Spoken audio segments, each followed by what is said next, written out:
In today's talk, I'd like to use the next 30 minutes also to tell you a little bit about our research in developing a new type of electronics, mainly made by polymers. So there are two major properties we are pursuing. One is to introduce different types of biomimetic properties. And then also, I changed the title a little bit for this one to make it align with the topic of this track session. So we're also working on introducing self-power property. Overall, in the past, it's not working.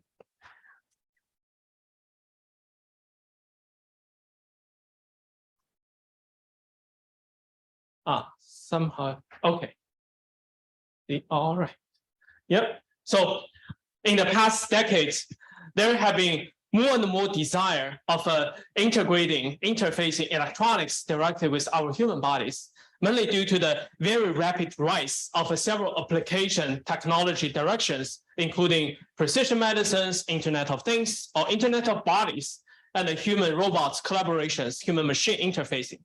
So for all these applications, unfortunately, the currently available electronic technology developed from the past 70 years that have been mostly built by rigid, planar, inorganic materials has significant mismatch in various properties with our human body. For example, this is a very rigid, our human body is soft, and this is often in the two-dimensional planar structure, our human body is a three-dimensional convolulinear surface.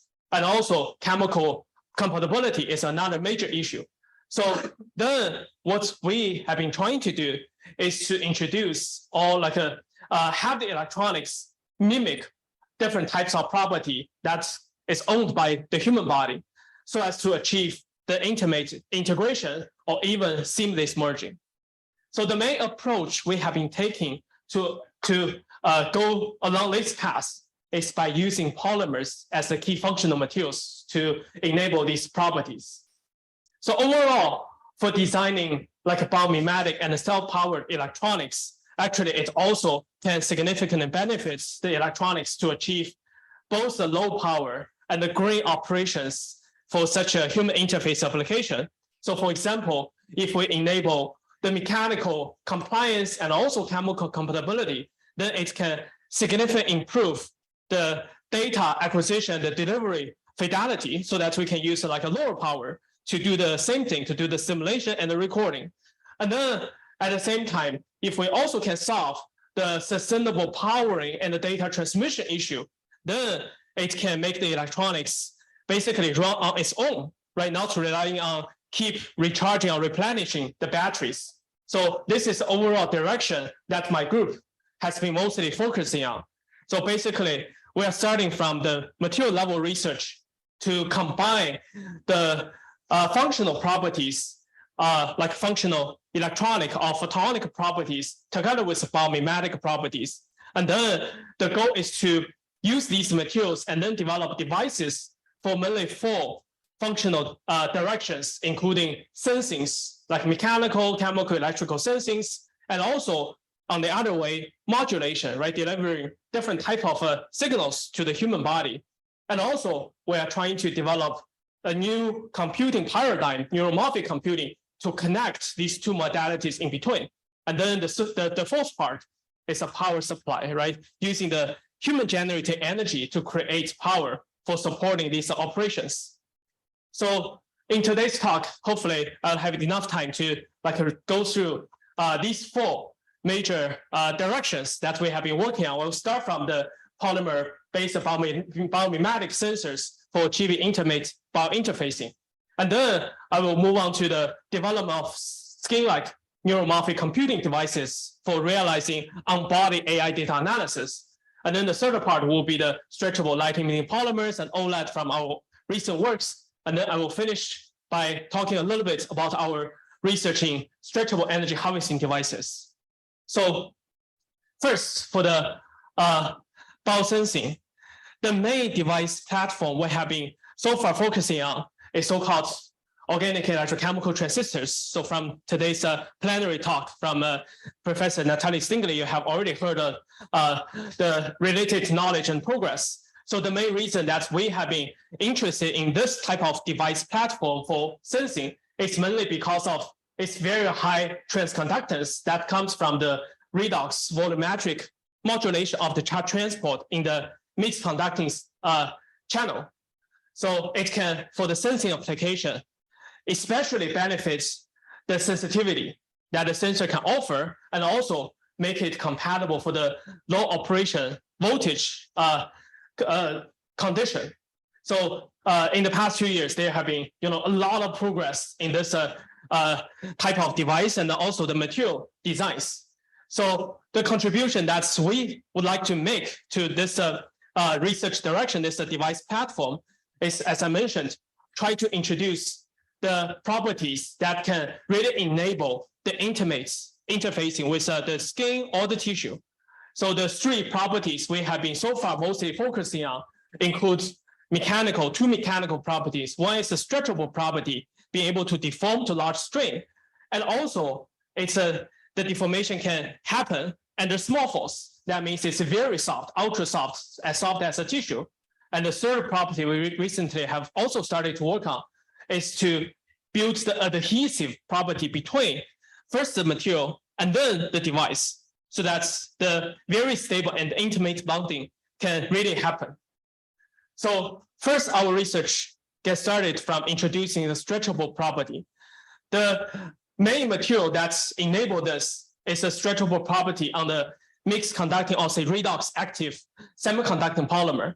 So we have discovered that this design of the polymer with the ethylene glycol side chain for the ion conduction, and then coupled with an asymmetric backbone, can enable relatively weak interchain coupling, so that under strain, the polymer chain can very easily reorient to dissipate the strain. So this material allowed us to further integrate into a fully stretchable OECT-based biosensor. And using this, we were able to achieve the stable on-skin recording of ECG signal. You can see on the wrist, even during the movement of the wrist that introduced strain, the recording capability is not really influenced. So this was our kind of a first step. And then after that, we start to look at the other very important mechanical property, aside from stretchability, that is the stiffness. So if you compare the property in terms of Young's modulus of the most important organs like heart, brain, or even skin, with available electronic semiconductors like transistors that have been reported, you can see there is still 2 to 3 orders of magnitude gap in the modulus in between. So what does that mean? It means for this kind of difference in the softness, actually, you are still not able to achieve the best conformability of the devices on the skin or tissue surface, which has been already reviewed by a lot of basic mechanical studies. And then on the other hand, from the immunological research, people have also discovered that for the invasive reaction, if you really want to minimize it, you also need to reduce the mechanical difference, especially the stiffness difference between the implants and the tissue. So if you then look at what are available out there for building the electronics from the synthetic material, then actually the choice are not so many. There are just basically 2 types of materials. One is a hydrogel, and then the other is some limited type of ultra soft silicons that can offer the modulus in this range. So then to utilize these materials and combine with the available stretchable materials to realize the overall low modulus, of course, one possible strategy is to directly combine the functional materials as a very thin layer, and then on a thicker, ultra soft substrate, right? Then the substrate will still give the very soft overall mechanical property.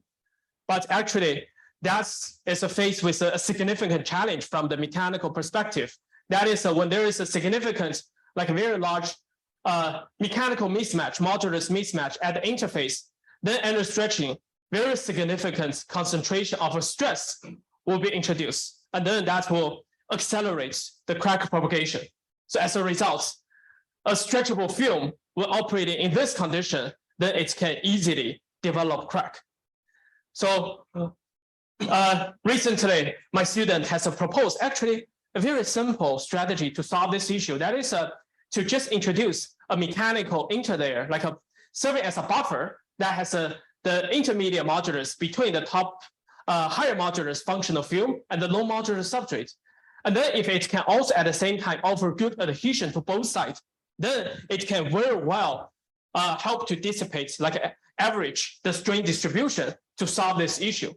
So we have found this very commonly used elastomer, so-called SCBS, can already satisfy these requirements for a lot of functional materials. And then using this design, now we can demonstrate that for this semiconductor, when it's mixed with SCBS to form this nano confinement-based structure, which was the first reported in this paper. Now, with the thickness of this interlayer gradually increase from this like a zero thickness without interlayer to just 2 microns, the cracks start to gradually go away and until it's fully disappear.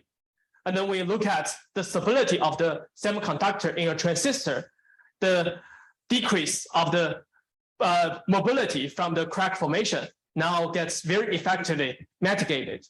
And we also further use this strategy onto a more sophisticated electronic design. So this is a transistor array-based active matrix, and have been able to achieve like a similar level of modulus. So this is a modulus of a pure hydrogel, and this is a modulus of the ultra soft active matrix. You can see they both has a modulus in a few kilopascal, so much softer. And then by this point, you may ask, right, why does it matter? So we have tried to demonstrate this by using building this soft device for the epicadial recording.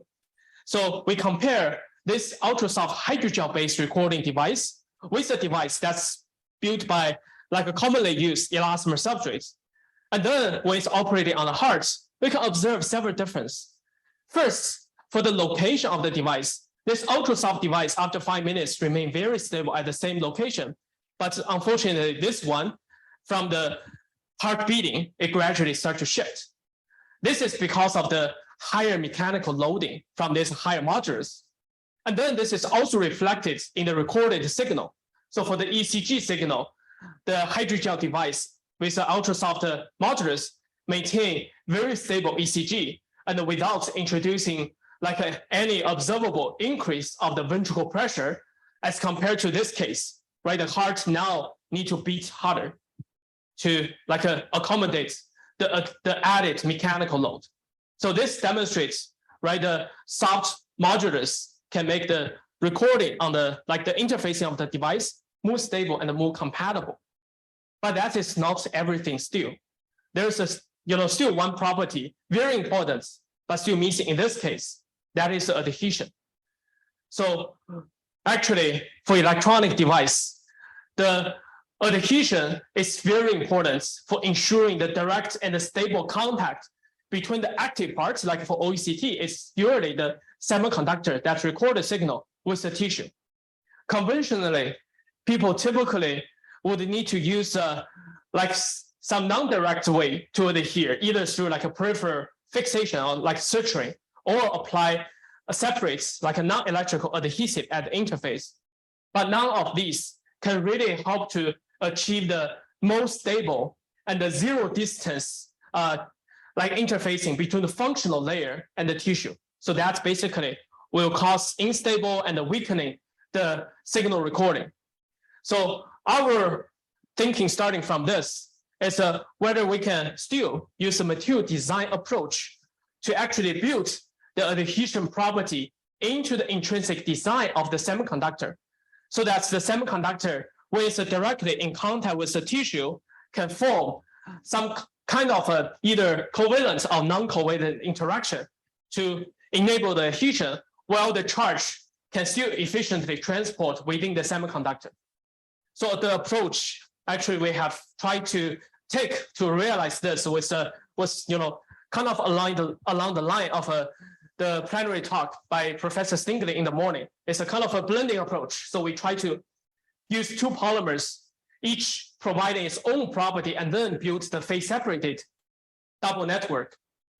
So it sounds easy, but actually we have met a number of difficulties. And then eventually this was solved by finding a new design for one of the key polymers, that is this bioadhesive polymer.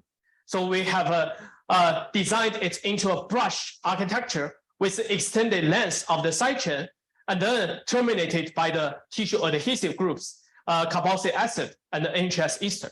So this design by itself helped to achieve several properties, very important. First, on the tissue surface, it's always wet, but this structure with an adequate level of a swellable property, it can efficiently absorb fluid and then temporarily drain the tissue surface to allow the formation of the adhesive bond. And also with a long side chain, it can enable, when it's blended with a semiconductor like this, with long side chain, it can enable the effective exposure of these adhesive groups on the surface without being shattered by this, being screened by these side chains.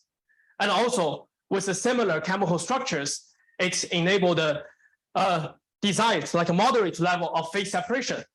So that the conjugated polymer after blending can keep this like a nanofiber like interconnected network to ensure the continuous charge transport pathway.